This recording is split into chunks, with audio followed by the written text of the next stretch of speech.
d'avoir bien voulu organiser cet entretien, en prélude donc aux assises de la justice qui sont prévues pour le 28 mai prochain. En répondant à votre question, c'est le lieu pour moi de remercier le président de la République d'avoir bien voulu me faire l'honneur de me porter à la tête du département de la justice de mon pays. C'est un grand honneur que j'apprécie à sa juste valeur. Et j'ai la ferme détermination à faire en sorte que les objectifs qui me sont fixés, les espoirs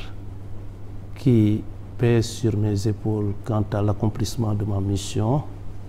puissent se réaliser au mieux des intérêts de tout le monde, à commencer par les populations sénégalaises au nom de laquelle la justice est rendue. La feuille de route, ce n'est rien d'autre évidemment qu'une amélioration du service public de la justice, que la justice qui, comme je le disais tantôt, est rendue au nom du peuple sénégalais, que cette justice puisse effectivement répondre à ses objectifs premiers, c'est-à-dire procéder quelque part à une réconciliation de cette justice avec les populations qui doivent en être les principales bénéficiaires. C'est juste cela, et dans ce cadre-là, évidemment que les assises de la justice ont été convoquées et les objectifs qui leur sont assignés consistent justement à, évidemment, faire le diagnostic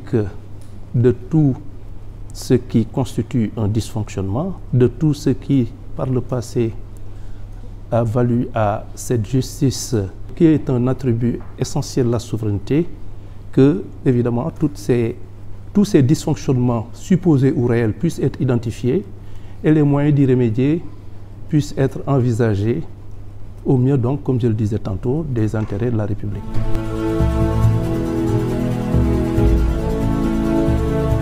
Vous savez, quand on convoque des assises, quand on décide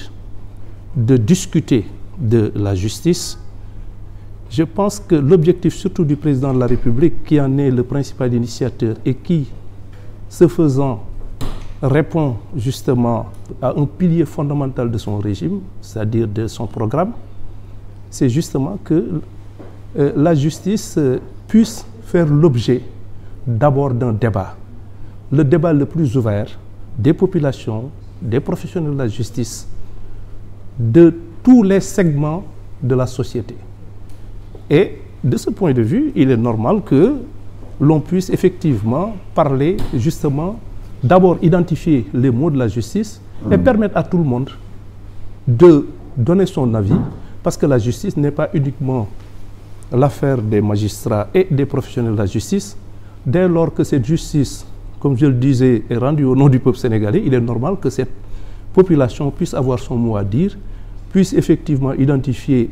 évidemment les dysfonctionnements qu'elle pourrait déplorer et évidemment envisager les solutions qui pourraient y remédier.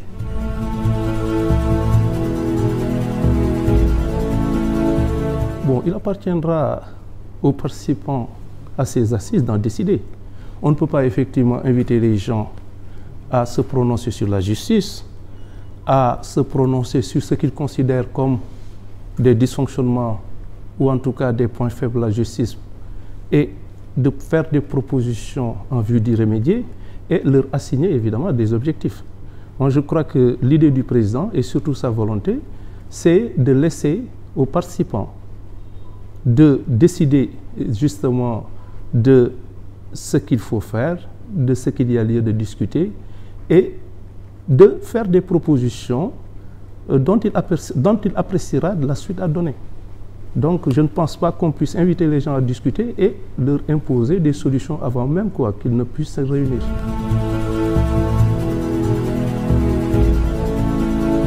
Vous savez, la plupart des corps de contrôle, à commencer par la Cour des comptes, dans leurs conclusions, ont demandé des poursuites. Il est vrai qu'il appartiendra aux organes de poursuite, en particulier les services du procureur de la République, du parquet, d'examiner les rapports au cas par cas, c'est-à-dire dossier par dossier, et d'apprécier la suite à donner. Mais il est vrai que dès lors qu'on a dans le cadre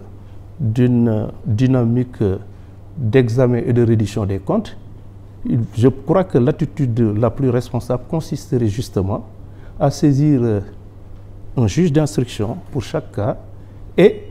de lui laisser la pleine latitude d'apprécier la conduite à tenir. C'est-à-dire la suite à donner à chaque affaire, sans faiblesse et d'une façon tout à fait objective, sans